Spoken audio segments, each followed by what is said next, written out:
Hello friends, data structure सीखने की इस सीरीज में आज हम देख रहे हैं लीनियर सर्च का प्रोग्राम। लास्ट वीडियो के अंदर हमने देखा था कि लीनियर सर्च का एल्गोरिथम कैसे वर्क करता है। तो अगर हम उसी एल्गोरिथम को यहाँ पे इंप्लीमेंट करना चाहें तो हमें एक फंक्शन बनाना पड़ेगा और उस फंक्शन का नाम हम रखेंगे लीनियर सर्च, जिसके अंदर हमें तीन पैरामीटर पास करने हैं। एक है एरे, जो कि मैं यहाँ पे ले लेता हूँ कि इंटीजर एरे ए। उसके बाद उसकी साइज, तो उसके लिए मैं यहाँ पे ले लेता हूँ कि इंटीजर साइज। एंड उसके बाद जो एलिमेंट हमें सर्च करना है वो यानी कि इंटीजर एन। अभी एल्गोरिदम के सबसे पहले स्टेप के अंदर हमने लिखा था कि i इज इक्वल्स टू 0, तो यहाँ पे हम वो भी लिख देते हैं। दूसरे स्टेप के अंदर हमने रिपीट स्टेटमेंट लिखा था, तो उसके लिए यहाँ पे हम एक व्हाइल लूप ले लेते हैं और उस व्हाइल लूप के अंदर हम कंडीशन के तौर पे रखते हैं कि i लेस देन साइज। और एल्गोरिदम के अंदर जो रिपीट स्टेटमेंट लिखा है वो दो स्टेप के लिए रिपीट हो रहा है, यानी कि हमें वो दो स्टेप लूप के अंदर लिखने पड़ेंगे, जिसके अंदर सबसे पहले हमने लिखा है कि a ऑफ i की वैल्यू और n की वैल्यू अगर सेम है तो हमें जो भी i की वैल्यू है उसको रिटर्न करना है और उसके बाद हमें i प्लस प्लस करना है। और लूप के बाहर वाला स्टेटमेंट यानी कि स्टेटमेंट नंबर 5 के तौर पे हमें लिखना है कि रिटर्न -1। अभी यहाँ पे i और कुछ नहीं है, लेकिन एरे की इंडेक्स के तौर पे हम यूज कर रहे हैं, यानी हमें i को इंटीजर के तौर पे डिक्लेयर करना पड़ेगा। एज वेल एज हम रिटर्न i या फिर -1 कर रहे हैं, यानी कि फंक्शन की रिटर्न टाइप के तौर पे भी हमें इंटीजर लिखना पड़ेगा। यानी हम ऐसा कह सकते हैं कि हमारी फंक्शन की डेफिनेशन यहाँ पे हमने लिख दी है। और कोई भी फंक्शन के लिए तीन चीजें जरूरी होती है: फंक्शन डिक्लेरेशन, फंक्शन डेफिनेशन और फंक्शन कॉल। तो अगर हम फंक्शन डिक्लेरेशन के बारे में बात करें तो हमें कुछ ऐसा लिखना पड़ेगा कि इंटीजर लीनियर सर्च, और उसके अंदर हम तीन पैरामीटर पास करेंगे। Late us say integer a, integer size और इंटीजर एन।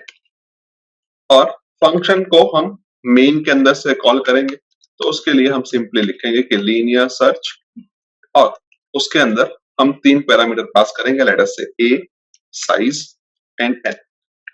अभी फंक्शन कॉलिंग के ऊपर हम clf str स्टेटमेंट लिख देते हैं ताकि हमें कोई प्रीवियस आउटपुट दिखाई ना दे, और लास्ट में हम गेट ch स्टेटमेंट लिख देते हैं।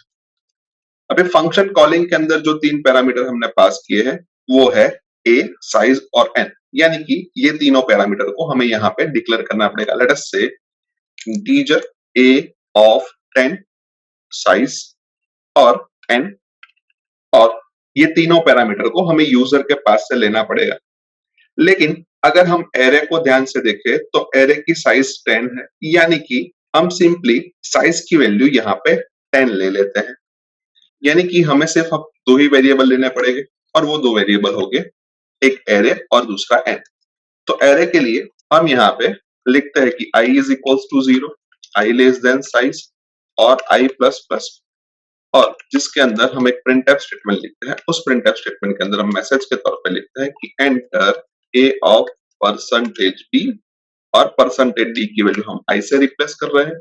और उसके बाद हम स्कैनफ स्टेटमेंट लिखते हैं, और स्कैनफ स्टेटमेंट के अंदर हम मैसेज के तौर पे लिखते हैं कि percentage d address of a of i, यानी कि ये फॉर लूप हमें 10 वेरिएबल रीड करके देगा। उसके बाद हमें जो एलिमेंट सर्च करना है उसको हम यूजर के पास से ले लेते हैं। तो लेट अस से उसके लिए हम यहाँ पे लिखते हैं कि enter an element to be searched, और उसके बाद उसको यूजर के पास से लेना है, तो हम स्कैनफ स्टेटमेंट के अंदर लिखते हैं percentage D address of N.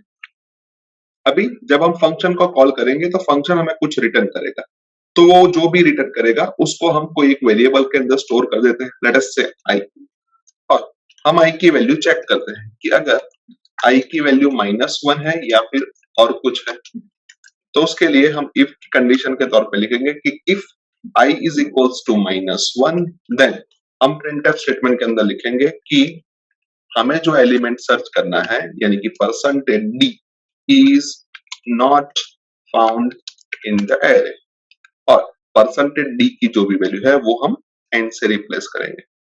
और अगर हमारी i की वैल्यू -1 नहीं है तो हम उसके लिए सिंपली लिखेंगे कि percentage d is found at percentage d location या फिर इंडेक्स, और जहां पे फर्स्ट परसेंटेज d की वैल्यू हम n से और सेकंड परसेंटेज d की वैल्यू हम i से रिप्लेस करेंगे।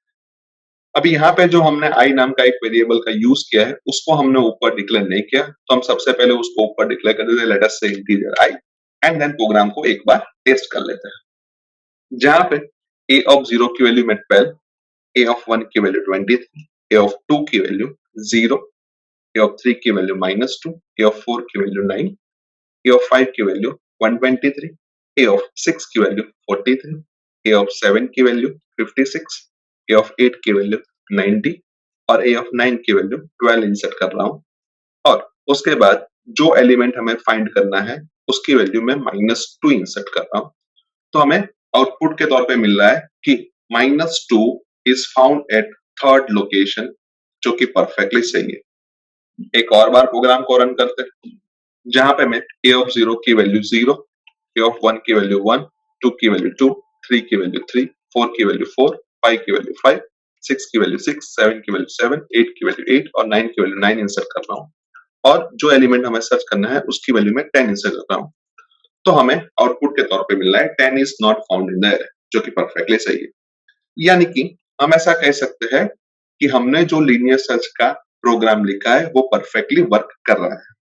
लेकिन यहाँ पे हम ध्यान से देखें तो ये लीनियर सर्च ऑपरेशन हम सिर्फ 10 साइज के एरे के लिए ही कर सकते हैं।